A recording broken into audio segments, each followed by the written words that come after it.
Le Brugeois aime rouler à vélo. Nous sommes sur la très flamande place du marché, symbole de la prospérité de Bruges. Parmi les cyclistes, Roger Van Locke, maçon à la retraite. C'est un flâneur. Contempler sa belle ville est son passe-temps favori. Le dimanche matin, j'aime visiter Bruges parce que c'est plus calme. Les autres jours, il y a du monde partout. Le dimanche, c'est super. Et il en a plein les yeux en quelques coups de pédale. Même à l'écart des circuits touristiques. Dans le quartier du Marais, par exemple, où l'on cultive les relations de bon voisinage. Myriam et Gérard habitent dans une maison bourgeoise et se rendent dans une maison-dieu, ancêtre de l'habitat social. Les riches commerçants les faisaient construire pour des personnes dans le besoin. Comment ça va? Encore un petit verre.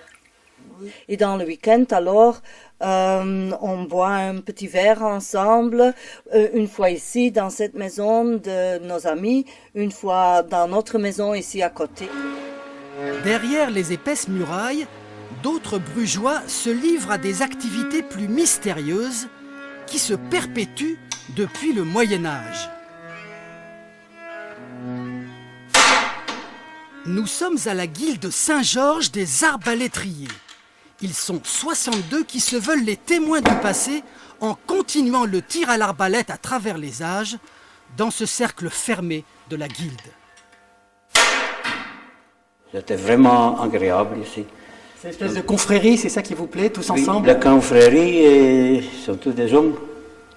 Il n'y a pas de femmes? Non, pas de femmes. Pas de femmes.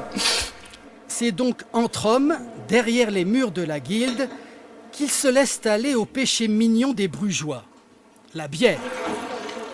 D'autres le font plus ouvertement, hommes et femmes mélangés à la fête de la bière de Bruges qui a réuni 17 000 personnes le week-end dernier.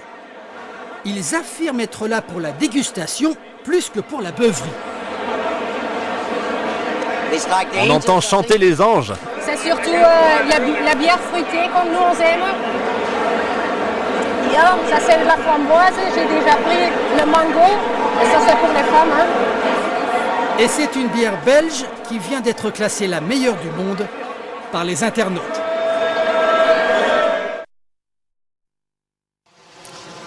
Bruges, à l'origine, ça voulait dire pont. Rien d'étonnant, il y en a 40 dans cette petite ville que l'on surnomme la Venise du Nord. On peut la visiter en bateau grâce à ses 4 km de canaux.